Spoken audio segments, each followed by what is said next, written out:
Welcome to an episode of Jazz Sports Talk. Welcome to the comfortable end of the 2025-26 NFL season. That's right. It is now Super Bowl weekend upon us. The last two teams standing. One team kind of think everyone that came out of nowhere, basically, sitting on top. And this should be a good one between these two. These two both have very good defenses. Very competent offenses, very good coaching, but more of that in a minute. First, I want to look at the aspect of the Super Bowl itself. Quick little snapshots of the conference championship games. I'm not going to dive too much into it. It's already been over a week since that happened. I'll also go over some coaching changes that have now transpired. I'll go a list of those teams that have already solidified their next head coach. A little bit of Super Bowl history before we dive into the game. So I'll just go ahead and go right to the coaching carousel as it continues to turn. And you see a lot of head coaches finding new positions, former head coaches finding new jobs with new teams. Some surprises, some not. Arizona, they decided to go with the Rams offensive coordinator LaFleur to replace Gannon as their head coach. In Atlanta, they got their former Browns head coach Stefanski to replace Morris. Baltimore, then got the mentor, the Chargers defensive coordinator, take over Harbaugh's role. Up in Buffalo, Sean McDermott was let go. The offense was inept. The general manager didn't get let go. He got promoted. And the offensive coordinator, Brady, became the new head coach of the Buffalo Bills. Expect the Bills to take a downward spiral next season, even more than they did this year. Over in Cleveland, of course, Stefanski left. They ended up grabbing Baltimore's offensive coordinator, Monken, to take over. We saw we kind of did with the Ravens offense. I don't know if you can do much with the Browns offense. Down Miami, Big Daniel was let go for defensive Green Bay's defensive coordinator, Hafley. Green Bay's defense was one of the best in the league. We'll see if he can get that team in good organization. The Giants let go of Dable, bringing in Harbaugh from Baltimore to take over. And then Harbaugh actually got Nagy from Kansas City to do his same role for Baltimore as offensive coordinator. Now, Nagy's offenses have went down in production the last 3 years. One of the reasons why Bieniemy was brought back to Kansas City. Also, Nagy's also a former head coach of Chicago Bears, who had like one good season. So we'll see if he can revitalize this system, especially we have Lamar, the young Jackson Dart there, Scadaboo, and Neighbors as top receivers. So he has three young, talented offensive players. We'll see what happens. Pittsburgh, Tomlin leaves, and Pittsburgh makes, I think, the most Pittsburghing decision ever. Go young, don't promote someone else, win Tomlin's tree. They grabbed Mike McCarthy, the former Packers and Cowboys head coach, to take over. So pretty much the way is still the way. Don't expect a big improvement in this team at all. Maybe getting McCarthy keeps Aaron Rodgers in Pittsburgh. Doubt it, but that it is what it is. And over in Tennessee, Callahan has been let go, and they brought in Saleh, the 49ers defensive coordinator, former Jets head coach, to replace him. Now, hopefully he'll get better support in Nashville than he did in New York for his head coaching. But we've seen how the 49ers defense kind of fell apart right there at the end, so I don't know if it's such a good hire, but we'll see what happens. And then the Raiders, Pete Carroll's, of course, gone. Right now, Kubiak is the primary target, but he's also the Seattle offensive coordinator, and he's not saying anything. He's saying he's worried about the Super Bowl. So I expect Monday morning, him to be formally announced as the new Raiders head coach.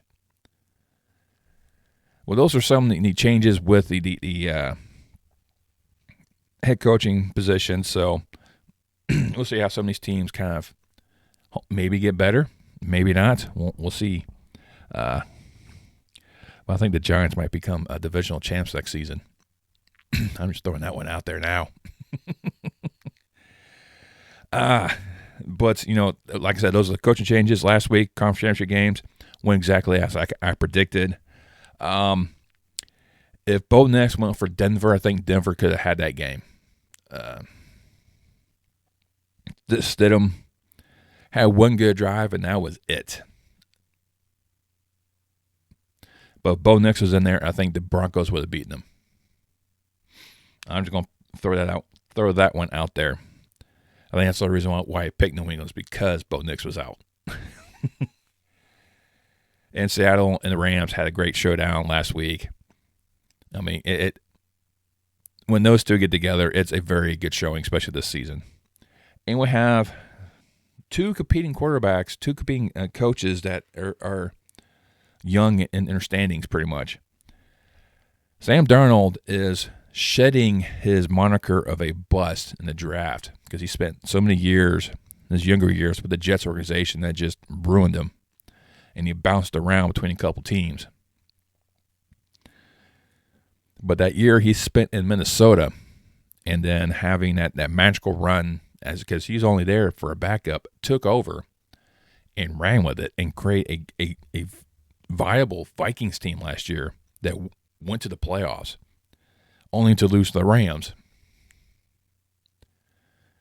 Then him getting his revenge against said former team, the Rams, to make it to the Super Bowl. His first ever Super Bowl. Only one from his draft class to make it thus far. Same class that had Allen and Jackson. They have yet to make it. They've had MVPs, but they've never made the Super Bowl. Sam Darnold has. Then you have young Drake May showing up to the Super Bowl. Funny story with him that I found out back in Super Bowl 50 when the Panthers and the Broncos were colliding. Young Drake May attended that game because he was a Panthers fan. He went to that game to watch, Peyton Manning all over Cam Newton in that particular showdown. And almost 10 years later,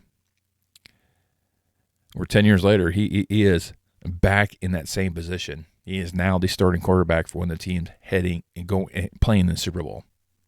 It's one of the strange things that happened with that one. Mark Vrabel is trying to become the first head coach to win a Super Bowl while playing for a team and coaching the exact same team later on. Never been done in Super Bowl history. He's looking at that. He had a few championships back when New England has a string of appearances in the Super Bowl. For the participants, the Patriots, this is their 12th trip. 12th trip to the game of games. And they're so far 6-5 in these games. Now, this is also the second Super Bowl ever in Patriots history that does not have Bill Belichick or Tom Brady. Food for thought there. But like I said, Vrabel has been part of the Patriots way. He has revigorated this franchise after years of just being meh after Brady left, and watch Brady lift the Lombardi Trophy without Bill Belichick. And Bill Belichick now going to college to coach North Carolina. Fans in New England getting excited again that their team is back into it, and I can see that. I like the fact that they're in there without Bill and Brady. I'm just not happy they're back in there. And then for Seattle, this is their 4th trip into the Super Bowl. This is the 2nd time these two franchises have faced off. They faced off back in Super Bowl 49. And the infamous play that Seattle was down on the goal line.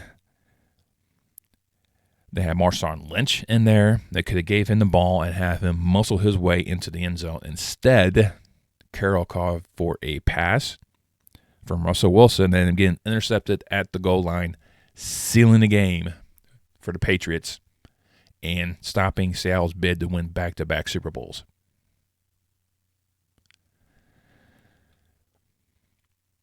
So there you go. A little bit of history there for you. So now we dive into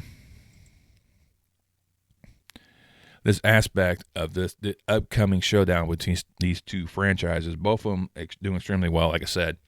Seattle coming, and both of them with 14 wins, and it looks like it is going to be a good showdown. Now, if Drake May's performances the last couple games really flare up like they did against Houston and Denver, New England's in for a long day. He's been problematic these last 2 starts. Actually, his last 3 starts, even throwing the Chargers game, he wasn't very good at. Maybe it's just the pressure to his young quarterback, possibly. Still listed as questionable with with his shoulder, but I do expect him to play anyways because this is the game to play. And Sam Darnold has really lived up to the hype of being this starter. He's taken this mantle, the Seahawks quarterback, to heart. He has lifted his franchise up, especially him and Walker coming out of that backfield, being a 1,000-yard rusher, and then you got Smith and Jabuga. I totally butchered your name. I do apologize, sir. Almost 1,800 yards receiving. I mean, this is a dynamic offense that's going to have that New England's defense is going to have a hard time containing. But you have Christian Gonzalez on the other side for the Patriots. It's one of the premier cornerbacks in the league. So it's definitely something you have to take into account for in terms of these two teams, because it's one of these things that you're going to have to account for in terms of getting in there. And not only that, you also got chasing you got to worry about getting in there for the sacks as well. So there's a lot of things to really clamp down on, and it's going to be a interesting showdown chess match between these two very viable coaches and these two viable teams, offensively and defensively. Now, the dark side of the Seattle's defense is going to give Drake May fits the entire game. I have no question about that. I do think Drake May and the New England offense will find a few drives in here and there, as you've seen throughout Seattle's tenure. Decent offenses put up decent numbers. But look what they did with the 49ers. They just manhandled the 49ers. I think the 49ers and the Patriots, very similar offensive styles. But if the New England can start playing like the Rams, that's going to give the Seahawks defense more than they can handle. And there's definitely aspects of that Patriots defense, or offense, that can produce those points, but has been lacking for a long time. Since that Miami game, it has not been the same. But I do expect the New England to put up some points. I do expect them to at least have 14, maybe even 17 points overall. But I think Seattle's offense is just too explosive to try to contain overall. Sam Darnold turned out to be a very viable number one quarterback, despite his years of being tormented in New York with the Jets organization. Because his 10 years in San Francisco and in Minnesota has really revitalized him. He's found his fountain of youth. That dark side defense of the Seahawks is going to give Drake May fits. Right now, analytics favors Seattle at 60%. The line has it at 3.5. The over-under right now is 46.5.